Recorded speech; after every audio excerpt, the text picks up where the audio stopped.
Kembo Kembo Mutatanzambi et Tamazulu. Au nom puissant de Malakima Congo, Malakima Kembo, Isaya Congo, qui revient bientôt, libérer son peuple, dispersé au-delà du fleuve de Couche, libérer son peuple dispersé parmi les nations chez les Ngoï, saint peuple Lubantou. La vidéo d'aujourd'hui portera sur le 4e livre Pentateuque de Massa, celui que vous appelez Moïse. Et sans plus tarder, nous allons aller sur Wikipédia pour aller chercher à comprendre de quoi parle ce livre. Ok, mes frères et sœurs. Donc, allons-y ensemble sur Wikipédia. Donc je suis sur Wikipédia et nous allons commencer par le début. Alors, vous voyez, il y a livre des nombres. Alors, nous allons commencer par le premier paragraphe. On dit que le livre des nombres, traduit du grec, de la Septante, arithmoi, en hébreu, Bemidbar. Ok, ça c'est la prononciation qu'Edom m'a donnée, d'accord. Et on dit qu'en hébreu, ce mot, nombre en hébreu, Bemidbar, signifie dans le désert. Et ils disent que c'est le 4e livre de la Bible, du Coma. Et ce livre regroupe tous les éléments qui ont pris place entre la sortie d'Égypte et l'arrivée en terre promise. Vous voyez ça, mes frères et sœurs? Et il donne comme phonétique, nous avons le bet, ok, nous avons le bet, nous avons le mem, ok, nous avons le dalet, ok, nous avons le bet encore, pour une fois de plus, et à la fin nous avons le resh. Mais après nous allons en reparler. Mais d'abord j'aimerais qu'on puisse, parce que d'abord dans ces premiers paragraphes, on nous a donné quelques informations sur ces livres. On dit que le livre de nombres, qui a été traduit du grec de la Septante, arithmoi, et en hébreu, Bemidbar, et ils disent que cela signifie dans le désert. Mais si nous prenons l'étymologie, nous descendons un tout petit peu vers le bas, nous allons prendre là où c'est écrit l'étymologie, donc l'origine du mot. Ils disent quoi? Ils disent que il doit son titre au nombreux dénombrement ou recensement. Retenez bien le mot, mes frères et sœurs. Il doit son titre au nombreux dénombrement ou recensement des Israélites qu'il comporte. Le « il » ici remplace le livre de nombres. Donc, le livre de nombres doit son titre au nombreux dénombrement ou recensement des Israélites qu'il comporte. Mais cela ne représente pas l'essentiel de l'ouvrage. Vous voyez ça? Donc nous avons déjà quelques informations. Que, en fait, l'étymologie de ce mot, Bemidbar, qui a donné nombre en français, on dit que ce livre doit son titre à plusieurs dénombrements ou à plusieurs recensements. Donc, en d'autres termes, nous pouvons dire que le livre de nombres qui, en hébreu, donne Bemidbar, d'après la prononciation édomite, ils disent que ce livre veut dire recensement, ok, ou dénombrement aussi. Vous voyez ça? Mais nous allons, si nous remontons vers le haut, nous allons chercher aussi à prendre d'autres informations dans un dictionnaire biblique. Ok, nous allons chercher un peu à comparer, ok, entre ce que dit Wikipédia et ce que disent aussi le bibliste, d'accord, d'après quelques dictionnaires bibliques. Donc pour cela, je proposerais que nous puissions prendre un dictionnaire très riche. Je pense que pour ceux-là qui sont habitués à suivre nos vidéos, ils savent déjà, ces dictionnaires-là, ce n'est pas la première fois, mes frères et sœurs. Donc, ce dictionnaire-là, c'est un dictionnaire anglais. Ok? Mais aujourd'hui, vous savez, même si vous ne parlez pas anglais, mais du moins, bon, vous pouvez faire des traductions. Il y a aujourd'hui Google Traduction que vous pouvez utiliser. Ce dictionnaire-là, il est très bon. Vous pouvez télécharger ça sur Internet. Il s'appelle The New Anger's Bible Dictionary. C'est un très bon dictionnaire que je vous recommande, de Harrison. Et dans ce dictionnaire-là, nous allons prendre la définition, nous allons chercher le mot nombre. Et comment nous allons chercher à savoir comment est-ce que eux-mêmes les biblistes définissent ce mot-là, nombre. D'accord? Donc pour cela, allons-y directement. Donc vous allez prendre la page 1269 et vous descendez. Ok? Vous allez prendre le paragraphe là où c'est écrit Numbers, Book of Numbers, donc les livres de nombres. Ok? Book of Numbers. Et nous allons prendre juste ce qui nous intéresse. Nous allons juste prendre là où c'est écrit name, ça veut dire le nom. Là on parle de l'étymologie. C'est ici d'où on parle de l'étymologie de ce nom-là, Numbers, nombre. Et nous allons prendre juste ce paragraphe-là. Ok? Nous allons aller copier sur Google Traduction. Allons-y sur Google Traduction. Voilà. Je suis sur Google Traduction, mes frères et sœurs. Je pense qu'on va essayer un peu d'augmenter pour une meilleure visibilité, pardon. Donc, voilà. On va faire ceci. On va lire. On dit le titre, ce symbole que vous voyez là, le LXX, donc c'est ça c'est le nombre, le chiffre romain. En fait ce symbole-là veut dire tout simplement la Septante, ok? La Septante qui est le livre, la Bible en grec. Donc le L, vous savez que ça représente le chiffre 50, le X représente le chiffre 10. Donc 10 plus 10, ça fait plus 50, ça fait 70. Donc le titre de la Septante, donc on sait que ça veut dire tout simplement que, c'est-à-dire le mot nombre en grec, en koiné, veut dire arithmoi. On l'a lu aussi sur Wikipédia, et c'est ça qui a donné en français nombre. Et on dit que ce titre-là a été rendu Liber Numeri dans la Vulgate. Dans la Vulgate, le livre de nombres ou nombre, c'est Liber Numeri. On dit qui apparaît en anglais comme le livre de nombres ou simplement nombre. Ça donnait numbers en anglais. On dit le livre est ainsi désigné parce qu'il fait une double référence au recensement du peuple juif. Vous voyez ça, mes frères et sœurs? Et retenez bien le mot recensement, dénombrement.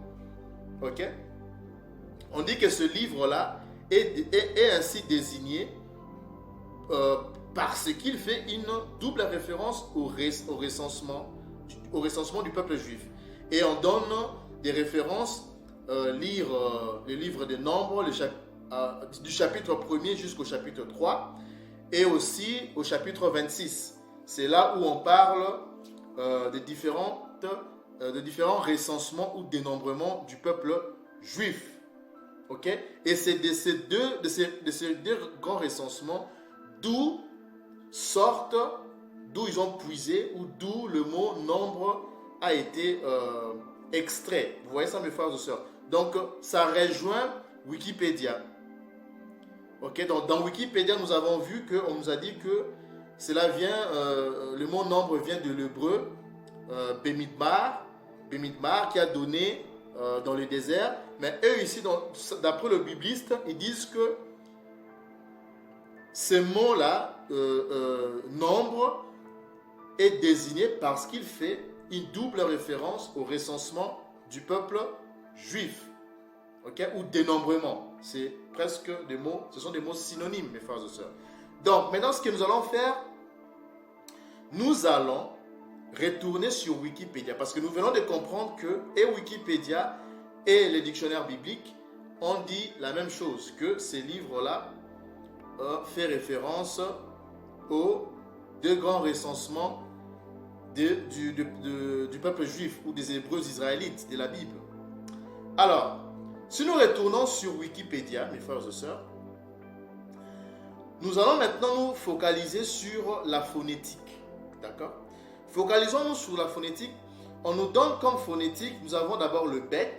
Le bet que vous voyez là, la première lettre, parce que vous devez savoir que l'hébreu, le paléo-hébreu va de la droite vers la gauche. Ça se lit de la droite vers la gauche. D'accord? C'est comme ça que ça se lit. Donc c'est pour cela que je commence par la droite. Donc ça va de la droite vers la gauche. Donc nous avons le bet. Le bet que vous voyez là, en fait c'est ce que vous appelez en français aujourd'hui la lettre B. Donc il est là. Vous voyez? Nous avons le bet, ok, qui est la lettre B. Ensuite nous avons le mem, qui est la deuxième lettre. Le mem, c'est la lettre M. Ok? Le mem. Le mem, c'est la lettre M. Nous avons là le mem, qui est la lettre M. Ensuite, la troisième lettre, nous avons le dalet. Le dalet, lui, c'est la lettre D. Ok? Le dalet, c'est la lettre D. Vous avez le dalet qui est là. C'est la lettre D. Parce que vous devez savoir, mes frères et sœurs, que le paléo-hébreu est une langue consonantique. D'accord? C'est une langue consonantique. En fait, ce sont le Masoret, le Massoula et Domite qui ont introduit la vocalisation pour donner un son au paléo-hébreu. Mais ça s'écrivait rien qu'avec des consonnes. Vous voyez ça, mes frères et sœurs? Donc, c'est pour cela nous devons vérifier, parce qu'il y a d'autres mots que Edom ont réussi avec une bonne prononciation, mais il y a beaucoup d'autres mots qu'Edom n'a pas réussi parce qu'ils ne sont pas le propriétaire de ce livre. D'accord? C'est pour cela que nous faisons toujours recours à la langue originaire qui est le Kikongo, qui est le paléo-hébreu, pour avoir la bonne prononciation, parce que ce n'est que les Bantous qui gardent ou qui ont la bonne prononciation du paléo-hébreu qui est le Kikongo ancien. D'accord? Alors nous avons, je disais, donc après le dalet, nous avons encore le bet, qui est la lettre B, et à la fin, nous avons le resh. Et le resh, lui, c'est la lettre R, mais la lettre R a aussi le son du L, de la lettre L. Ok? C'est comme vous avez le pays au-delà du fleuve des couches qui s'appelle Rwanda. Il y a un pays qui s'appelle le Rwanda. Et il y a une ville de l'autre côté, hein, parce que les Rwandais, ce sont les Hutus, qui sont des Bantous aussi, qui ont donné ces noms-là. Et de l'autre côté, vous avez une ville en Angola, je crois que c'est la capitale, qui s'appelle Luanda. Donc vous voyez, Luanda, c'est toujours le Bantou. Hein. Ce sont de villes ou de terres Bantou. Donc c'est pour cela, la lettre R a aussi le son du L. Vous voyez ça, mes frères et sœurs? Donc, pour cela, ce que nous allons faire, nous avons déjà la phonétique là. Maintenant, nous allons essayer d'aller dans la profondeur, chercher maintenant à décortiquer ces mots-là. Est-ce que ce mot-là, nos pères le lisaient comme tel, Bémidmar? C'est ce dont nous allons chercher à comprendre. D'accord, mes frères et sœurs? Donc pour cela, nous allons aller dans l'étude maintenant. Nous allons prendre, on va commencer par, voilà. Ici, vous avez, du côté gauche, vous avez la phonétique. Ok? Et nous allons maintenant essayer de vous expliquer d'où vient ce mot et quelle est sa vraie signification. Donc pour cela, je dis que ces mots-là, donc vous avez le bet, le mem, le dalet, le bet encore, et vous avez le resh à la fin. Donc j'ai dit que ces mots-là, nombre, vous devez savoir que ces mots-là, nombre, il vient de deux mots. Donc le BM, ok, le BM, vous avez là le BM, donc le bet et le mem. Et ensuite vous avez le dalet qui est la lettre D, le B, le B, Et la lettre, le resh, je dis que la lettre R a aussi le son du L. Donc c'est pour cela que vous voyez que je mis le DBL. Ok? Donc ça vient de ces deux mots-là. Donc le BM qui est un son biphonique et vous avez le DBL qui a un son triphonique. D'accord mes frères et sœurs? Alors, vous devez savoir que le BM en Kikongo, c'est Bima. Ok? C'est Bima. Et Bima, je pense qu'il y a déjà des Congos qui suivent cette vidéo et ils vont facilement se retrouver. Hein? Donc, ils vont facilement déjà comprendre. Donc, Bima, quand on dit Bima en Kikongo, ça signifie les choses. On peut voir ça. Bima signifie les choses au pluriel. Et au singulier, c'est Kima. Kima Namun. Ça veut dire ma chose. Vous voyez? Quand on dit Kima, c'est au singulier. Quand on dit Bima, on va essayer un peu d'augmenter. Okay? On va augmenter ça comme ça. Donc je suis là. Je disais Bima, c'est le pluriel de Kima. Donc Kima, c'est une chose, la chose au singulier. Et Bima, c'est les choses au pluriel. Ok? C'est pour cela, vous verrez que d'après la définition, je dis que Bima signifie les choses en Kikongo. Mais cela, ça ne se limite pas seulement aux choses. Bima aussi en Kikongo veut dire les personnes. Vous allez comprendre, vous allez savoir pourquoi je dis ça. Vous allez comprendre pourquoi je dis ça. Parce que, cherchons, on va prendre le dictionnaire Kikongo. On va chercher une autre définition, okay, du mot Bima. Vous voyez là, on dit Kibima, qui vient de Bima. On dit que Bima aussi veut dire quoi? Cadavre de quelqu'un, donc cadavre d'une personne, dans le bois, c'est-à-dire dans la forêt ou dans l'eau. Ok? Donc Bima veut dire aussi le cadavre d'une personne. Or, le cadavre, c'est une personne. Vous voyez ça? Parce que si nous prenons synonymes, on peut chercher ça rapidement. Vous allez voir que ce sont des synonymes. Donc, cadavre, je suis là. Le synonyme de cadavre, c'est le corps. D'accord? C'est le corps. Et le corps a pour synonyme, comme les frères et sœurs. Regardez vous-même comment c'est beau. Hein? Le corps a pour synonyme homme. On va prendre ça comme ça. Attendez, mes frères et sœurs. Le corps a pour synonyme homme. Vous voyez? Homme. Il y a aussi individu. Vous voyez ça? Donc c'est homme, c'est individu. C'est aussi personne, la personne. Vous voyez ça maintenant, mes frères et sœurs? Donc Bima ne veut pas tout simplement dire une chose ou les choses au pluriel. Mais Bima veut dire aussi les personnes, les gens. Vous voyez ça? Donc les personnes, les gens. Et vous verrez que, mes frères et sœurs, si nous cliquons sur le mot homme, le mot homme nous donne comme synonyme, nous avons quoi? Nous avons gens, les gens. Ok? Les gens au pluriel. Vous voyez ça, mes frères et sœurs? C'est les gens. Donc, cadavre, c'est les personnes, c'est un individu, c'est un homme, c'est une personne, c'est les gens, c'est les personnes. Ok? C'est pour cela que je dis que Bima, ok mes frères et sœurs, Bima veut dire, qu'est-ce que j'allais dire? Donc je disais que Bima veut dire non seulement les choses, mais Bima aussi veut dire les gens. Vous voyez ça? Une personne, un homme, un individu, les gens, les personnes. Ok? C'est pour cela que vous verrez ici, je dis que donc BM, le BM là que vous voyez au début du mot, ça veut dire tout simplement Bima. Donc il a deux connotations. Donc Bima qui signifie les choses ou les personnes. Parce que les synonymes, on a vu ça tout à l'heure sur synonyme.fr. Donc ça donne le mot cadavre qu'on a vu dans le dictionnaire Kikongo.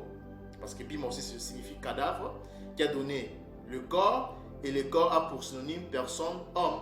Et homme a pour synonyme les gens, les personnes. D'accord? Et le deuxième mot que vous voyez là, le D, B et L, en Kikongo, c'est Deboula. Deboula. Et vous devez savoir une chose, mes frères et sœurs, c'est que Deboula, pour le Congo, pour ceux qui parlent cette langue, le Kikongo, que ce soit le Congo, que ce soit les Mbala, ce verbe-là, Deboula, signifie en Kikongo prendre à mesure. Prendre un peu à la fois. Prendre à mesure ou prendre un peu à la fois. En fait, ça veut dire tout simplement mesurer.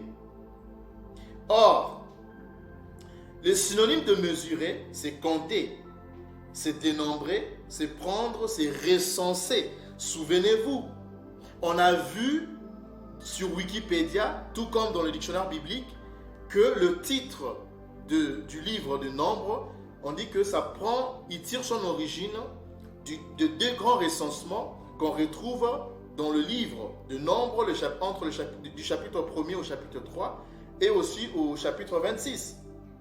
Ok? Nous allons aussi vérifier tout cela parce que Deboula, vous devez savoir que Deboula, c'est ça qui a donné aujourd'hui, c'est-à-dire il y a aussi un autre verbe que les Congo utilisent, que ce soit le Congo, que ce soit les Mbala. Ils disent boula, boula du solo. Boula du solo, ça veut dire parler, raconter. Parce que vous allez voir que dans le dictionnaire du Congo, des boula, ça a la même connotation avec boula. Parce qu'en fait, c'est le même verbe. C'est ce verbe-là, des boula, qui a donné boula. Qu'aujourd'hui, qu'on utilise beaucoup plus boula. Mais des boula aussi est utilisé. Donc, ce sont ces deux verbes-là qui sont utilisés en Kikongo. Et cela signifie prendre à mesure, prendre un peu à la fois, ou tout simplement mesurer. Nous allons aller chercher ça pour vérifier. Nous allons prendre le dictionnaire Kikongo, mes frères et sœurs. Nous allons prendre le dictionnaire Kikongo, donc Deboula. Nous allons un peu zoomer pour une meilleure visibilité. Alors, Deboula, nous sommes là, mes frères et sœurs. Deboula ou boula veut dire quoi? Commencer à chanter, à parler, vous voyez que c'est parler, à raconter, comme boula dit solo, Deboula dit solo, à décrire, à mentionner. Et regardez le verbe qui nous intéresse beaucoup plus ici, c'est quoi? Prendre un peu à la fois ou bien prendre à mesure. Vous voyez ça, mes frères et sœurs? Prendre à mesure. Or, prendre à mesure, prendre quelque chose à mesure, veut dire tout simplement mesurer. Ok? Se mesurer. Et vous allez voir que mesurer a pour synonyme recenser, dénombrer. C'est qui a donné le mot recensement, dénombrement. Vous voyez comment est-ce que c'est beau? C'est pour cela, c'est encore une preuve, ok? Une preuve de plus que le Kikongo n'est rien d'autre que le paléo-hébreu, mes frères et sœurs. Ok? Donc pour cela, nous allons prendre synonymo et nous allons chercher le synonyme du verbe mesurer. Je suis là. Donc nous allons prendre mesurer. Vous voyez déjà que mesurer, donc mesurer a pour synonyme compter. Voilà. Vous voyez déjà, il y a le verbe compter, le comptage. Ok? Donc, mesurer, c'est compter. Or, compter a pour synonyme, on va chercher le synonyme de compter. Regardez comment est-ce que c'est beau, mes frères et sœurs. Donc, compter, c'est quoi? Compter, c'est recenser, mes frères et sœurs. C'est recenser. Comme. Vous voyez ça, comment est-ce que c'est beau, mes frères et sœurs? Donc, mesurer. Hein? Donc, vous avez mesurer qui est encore là, mesurer. Donc, mesurer qui nous a donné compter. Et compter qui nous a donné recenser, ce qui a donné le mot recensement. Compter aussi veut dire quoi? Ça veut dire nombrer, ok? Ça veut dire aussi dénombrer. On va chercher dénombrer, voilà. Ça veut dire aussi dénombrer, mes frères et sœurs. Dénombrer. Les dénombrements, les recensements. Ça veut dire aussi prendre. Hein? Prendre. Donc, vous voyez que mesurer, prendre, c'est synonyme. Ok, donc mesurer, c'est compter, c'est dénombrer, c'est recenser, c'est prendre, mes frères et sœurs. C'est pas beau ça? Hein, mes frères et sœurs? C'est beau le commun, n'est-ce pas? Donc vous voyez que là nous avons trouvé la signification et les synonymes, ok, de ce verbe prendre à mesure, que nous avons compris que prendre à mesure ne veut rien dire, ça veut dire tout simplement mesurer, ok. Donc quand on dit prendre quelque chose à mesure, ça veut dire tout simplement mesurer, dénombrer, recenser, ok, nombrer, compter, ok, voilà. Et vous voyez que maintenant c'est beaucoup plus clair. Maintenant que nous avons les significations de ces deux mots-là, d'où vient le mot nombre, ce qui a donné le mot nombre, vous voyez que nous avons maintenant la bonne signification. Vous voyez ça, mes frères et sœurs? Nous avons maintenant la bonne définition de ce mot-là, nombre. Donc pour cela veut dire quoi? Cela veut dire que si nous devons racoler, ok, ces deux mots-là, bima et deboula, c'est ce qui nous donne bima deboula. Donc bima deboula, mes frères et sœurs, veut dire quoi? C'est ça le vrai nom du livre des nombres. Ce n'est pas Bemidmar, comme l'a traduit Edom. C'est faux, parce que ce n'est pas eux, ils n'ont pas compris, ok, ils n'ont pas compris, comment dirais-je, la signification, parce que ces livres-là ne leur appartiennent pas. Donc ce mot-là se lisait et se lit Bima Deboula. Alors comme résumé, Bima Deboula signifie en Kikongo, tout comme en hébreu, parce que le Kikongo c'est l'hébreu, c'est le paléo-hébreu. Ça veut dire tout simplement les choses à dénombrer, à mesurer, à recenser, ou bien ce qu'on doit dénombrer, mesurer ou recenser. Mais il signifie aussi, parce que bima signifie aussi les personnes, les gens. On vient de le voir tout à l'heure. Donc, bima deboula aussi signifie les personnes à recenser, à dénombrer. C'est pour cela, mes frères et sœurs, lorsque nous lisons dans le livre, nous allons retourner dans les livres de... Prenons d'abord le livre de Nombres, le chapitre 1er, ok? On va prendre le livre de Nombres, le chapitre 1er. Donc là, vous voyez déjà le titre, recensement des Israélites. Vous voyez déjà le titre, mes frères, ça parle déjà du livre, ok? Donc on dit que recensement des Israélites, le chapitre 1er, verset 1er, on va prendre jusqu'au verset 3, on va lire. Yakongo parla à Massa, dans le désert de Sinaï, dans la tente d'assignation, le premier jour du second mois, la seconde année après leur sortie du pays de Massoula, d'Égypte, que vous appelez Égypte, il dit: faites les dénombrements de toute l'assemblée des enfants d'Issolélé, selon leur famille, selon les maisons de leur père, en comptant, vous voyez, dénombrer, compter, mesurer, recenser, c'est toujours le même verbe, deboula, en comptant par tête les noms de tout le mâle, depuis l'âge de 20 ans et au-dessus, tous ceux d'Israël, d'Issolélé, en état de porter les armes. Vous en ferez les dénombrements selon leur division, toi et Aaron. Vous voyez ça, mes frères et sœurs? Donc, c'est ça. C'est ça, en fait, ce mot-là, dénombrer ou recenser, ce qui a donné recensement, dénombrement, c'est de ce mot d'où est sorti le titre du livre qui vous appelez nombre. Mais en fait, ce mot-là en hébreu, c'est lit ou c'est dit Bima Deboula. Donc les choses à recenser. Le personne à recenser, mes frères et sœurs. Voilà comment est-ce que c'est beau les communs, mes frères et sœurs. Voilà la bonne,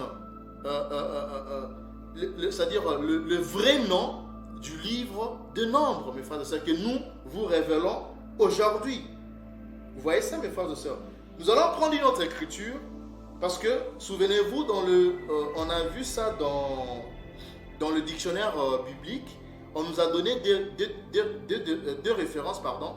On nous a donné les livres de Nombres à partir du chapitre 1er jusqu'au chapitre 3. C'est là où on parle du premier recensement. Okay? Et aussi, on nous avait donné une autre écriture. Okay? On nous a donné aussi une autre écriture. Nous sommes là, on peut revoir ça. Donc, on nous a donné aussi le chapitre 26. D'où nous allons prendre aussi le chapitre 26 pour vérifier toujours. Prenons le verset du chapitre 26. On nous parle aussi du recensement. Ok? Donc, vous voyez, on parle aussi du nouveau recensement. Donc, ce sont les deux grands recensements de ce livre. Et c'est de ces mots-là d'où est sorti le titre du livre. Parce que ça parle de recensement en général. Et on a vu ça sur Wikipédia. On dit qu'il tire d'après l'étymologie. Ok?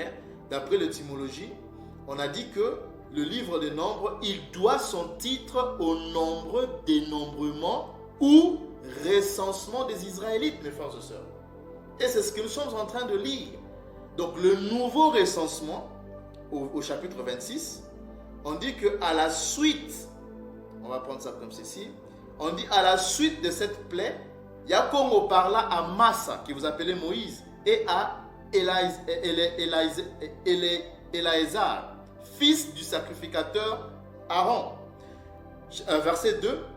Faites le dénombrement de toute l'assemblée des enfants d'Israël, depuis l'âge de 20 ans et au-dessus, selon les maisons de leur père, de tous ceux d'Israël en état de porter les armes.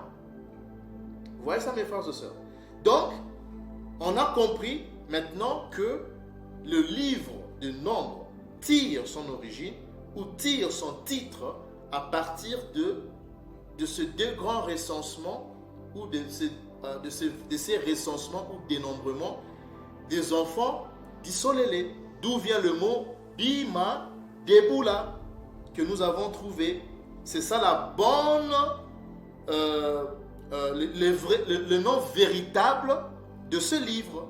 Donc ce livre ne se lit pas comme là. On va retourner sur Wikipédia. Attendez un instant, mes frères et sœurs. Ce livre ne se lit pas comme l'a traduit ici Edom Bemidma. C'est même difficile à lire. Hein.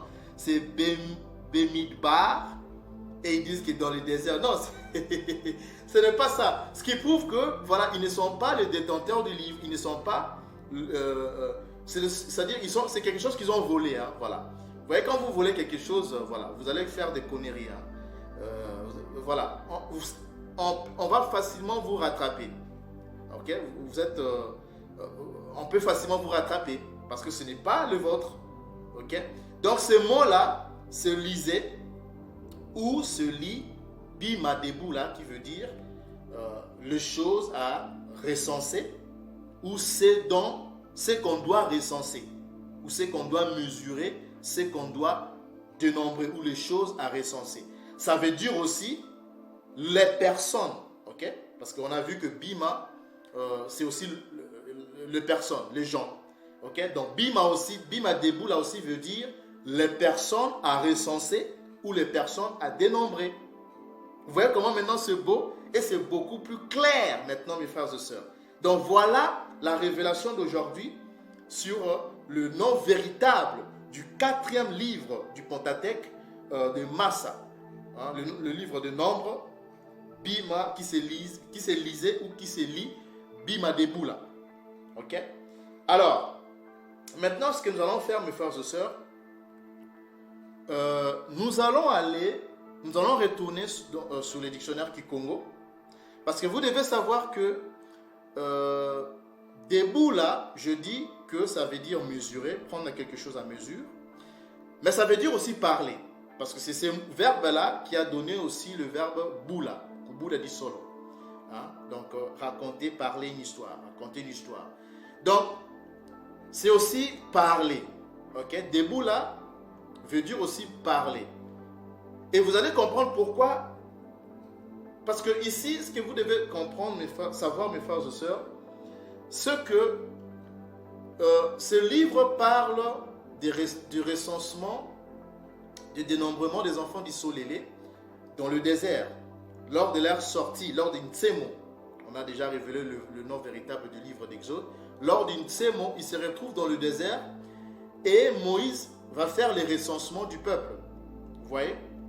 Mais il n'y a pas que les recensements, parce que dans ce livre, on ne parle pas que du recensement, bien que les recensements est vraiment le thème général du livre, mais on parle aussi de ce que Moïse devait expliquer au peuple, ou bien ce que Moïse devait parler au peuple venant de la part de l'archange Congo. Ok? Vous allez comprendre pourquoi je dis ça, parce que quand vous lisez ces livres, prenons par exemple prenons le chapitre Nombre, le chapitre 6. Vous allez comprendre pourquoi je dis ça. Nombre chapitre 6, nous allons prendre le verset 1er. Nombre 6, ici nous parlons sur la loi, nous allons parler sur la loi sur le naziréat, ou bien la loi du nazérien, okay? La loi du nazérien ou la loi sur les naziréats. Ici, lorsque nous prenons le verset 1er jusqu'au verset 3, on va lire rapidement. Yakomo parla à Massa et dit. Et si vous cliquez sur le mot parla, vous allez voir que c'est toujours debout là. Voilà. Donc parler, c'est debout. Si vous cliquez, ok, vous verrez que ce mot-là, parler, c'est debout là. Donc Yakomo parla à Massa et dit. Donc c'est comme dans debout là ou boula, c'est la même chose. Donc il parla à Massa et dit, parle aux enfants du Solélé et tu leur diras, lorsqu'un homme ou une femme se séparera des autres en faisant vœu de Naziréat pour se consacrer à Yakomo, il s'abstiendra du vin et des boissons enivrantes. Il ne boira ni vinaigre fait avec du vin, ni vinaigre fait avec une boisson enivrante. Il ne boira d'aucune liqueur tirée de raisin. Il ne mangera point de raisin frais ni de raisin secs. Et même le cheveu, il devait laisser pousser le cheveu. Ça, vous pouvez lire ça calmement à la maison. Vous allez continuer le reste du verset. Vous verrez que cette loi, la loi sur les naziréats, c'était une loi où si vous avez un enfant et que vous voulez consacrer votre enfant, par exemple Samson, par exemple, c'est-à-dire il avait été consacré au service de l'archange Congo, et c'est pour cela qu'il devait laisser ses cheveux, il ne devait pas couper ses cheveux. En fait, cette loi, il y avait des instructions. C'est-à-dire qu'il ne devait pas se couper les cheveux, cet enfant-là, que vous consacrez à l'Éternel, à Yakongo. Et tout ce qu'on vient de lire, c'est-à-dire qu'il ne devait pas boire de liqueur, tout ça. Ok? Ce n'est qu'à la fin du service, quand il termine c'est-à-dire quand sa mission est finie, là maintenant, il peut retourner à la vie normale, se couper les cheveux. Ok? Mais pendant le service, pendant tout son son service comme étant dans le service du naziréat, il ne devait pas couper le cheveu ni boire de liqueur. Ok? Et ici, ce qui nous intéresse beaucoup plus, mes frères et sœurs, on dit que Yakongo ou l'archange Congo parla en premier lieu à Massa et dit, parle debout là aux enfants du Solélé et tu leur diras. Vous voyez ça, mes frères et sœurs? Donc ça veut dire quoi? Ça veut dire qu'en premier lieu, c'est Massa qui recevait les instructions venant de l'archange Congo Et à son tour, Louis Massa devait parler de tout ce que l'archange Congo lui avait donné comme instruction et il devait les expliquer au peuple comment procéder. Ok? Et c'est ce que veut dire aussi Deboula. Donc Deboula veut dire parler, expliquer. Ok? Donc Moïse était censé expliquer tout ce qu'il recevait de la part de l'archange Congo, les expliquer et au peuple et à son frère Aaron et à ses enfants, à ses fils. On peut aussi lire ça si nous descendons vers... prenons le verset 22. À partir du verset 22, là on parle de formule de bénédiction. Parce que Moïse devait aussi expliquer à Aaron et à ses fils comment donner donner des bénédictions, ok, au peuple, parce que Aaron et ses fils étaient dans les sacerdoces et c'est Moïse qui devait les expliquer comment procéder, comment prononcer des paroles de bénédiction sur le peuple. Et il devait tout expliquer cela au peuple et en même temps aussi à Aaron et à ses fils. Vous voyez un peu le travail qu'avait fait Massa, ou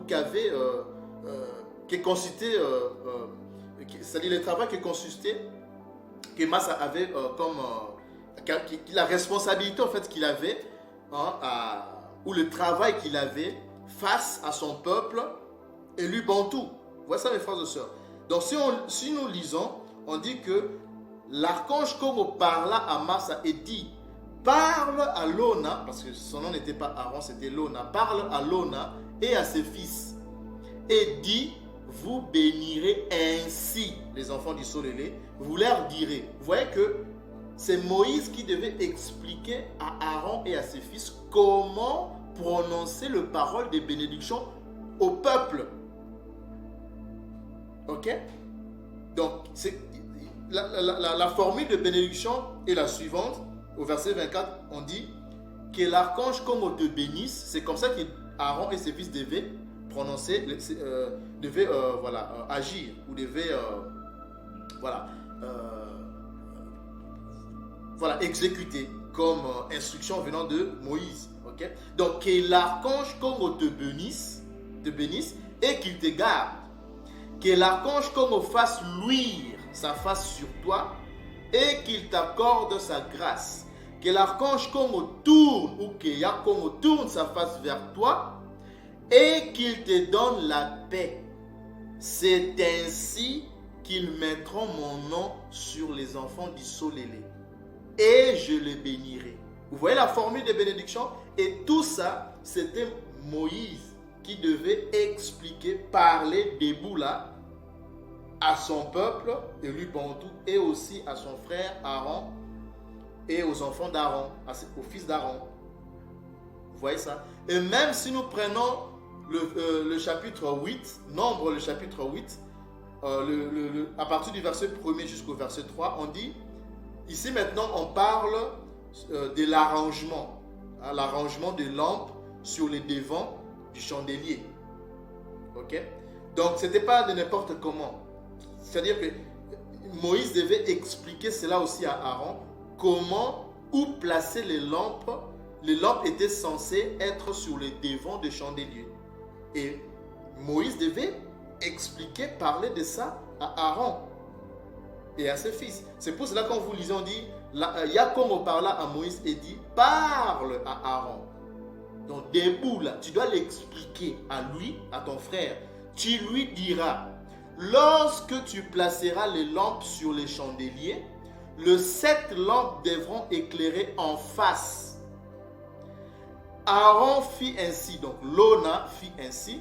Il plaça les lampes sur les devants du chandelier comme Yakongo l'avait ordonné à Massa. Donc qu'est-ce que je veux dire par là, mes frères et sœurs? Ce que je veux dire, c'est que Deboula, qu'on vient de lire, qu'on vient de voir, qu'on vient d'expliquer, de révéler, Bima Deboula, veut dire aussi les choses à expliquer. Parce qu'on a vu que debout là, c'est aussi parler. On va encore rechercher les dictionnaires Kikongo. Donc, debout là veut dire parler, commencer à parler. Or, parler, c'est quoi? Commencer à raconter, à parler. Or, parler, c'est quoi? C'est expliquer, mes frères et sœurs. On peut vérifier ça. Allons-y dans les synonymes. On va prendre le verbe parler. Vous allez voir que le verbe parler a pour synonyme expliquer. Donc, parler, c'est quoi? Parler, c'est communiquer au peuple. Ok? C'est communiquer. Or, communiquer, c'est quoi? Regardez comment est-ce que c'est beau, mes frères et sœurs. Hein? Communiquer, c'est quoi? Communiquer, on dit que c'est expliquer. Voilà, vous avez le verbe expliquer qui est là, mes frères et sœurs. Voilà, c'est pas beau ça, mes frères et sœurs. Et vous avez aussi parler encore qui est là. Voilà. Parler, communiquer et expliquer. Vous voyez ça, mes frères et sœurs? Donc, debout là. Ok? Bima debout là. On va retourner maintenant. Voilà. Bima debout là.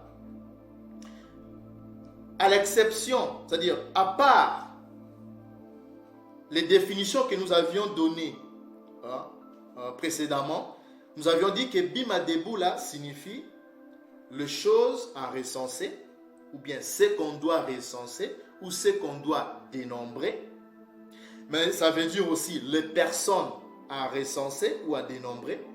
Troisièmement, bima debout là veut dire aussi les choses à expliquer, les choses à parler au peuple, à Aaron et à ses fils. Vous voyez comment est-ce que c'est beau? Vous voyez comment est-ce que c'est pour cela, mes frères et sœurs, j'ai toujours dit, et je ne cesserai de le répéter, qu'aucun goï ne peut vous révéler ses secrets. Il n'y a un bantou. Un goï ne peut pas être serviteur de Tatanzam, ni moins encore vous révéler ses secrets. Parce qu'ils ne comprendront pas, ils ne comprendront jamais. Vous voyez ça, mes frères et sœurs? Donc vous voyez comment est-ce que ces mots-là, il est profond. On comprend mieux ce qui s'est réellement passé. Donc ce n'est pas comme l'a traduit Edom pour dire que dans les déserts. Non, mais c'est ridicule. C'est pas dans les déserts.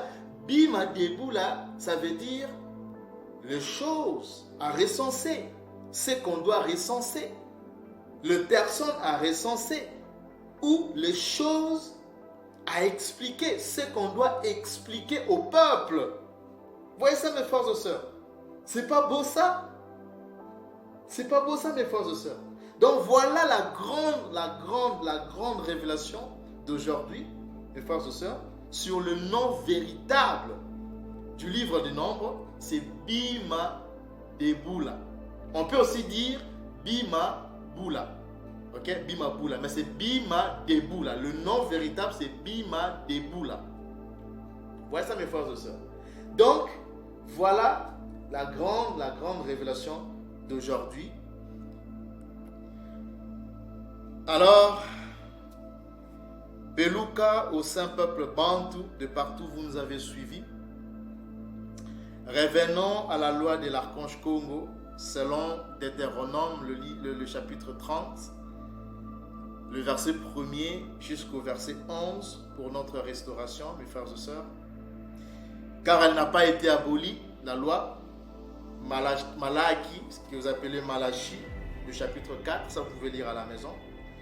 Malaki 4.4 et aussi Matthéa, ce que vous appelez Matthieu, le chapitre 5, le verset 17 à 19. Partagez nos vidéos, mes frères et sœurs. Kia Congo règne, Dona.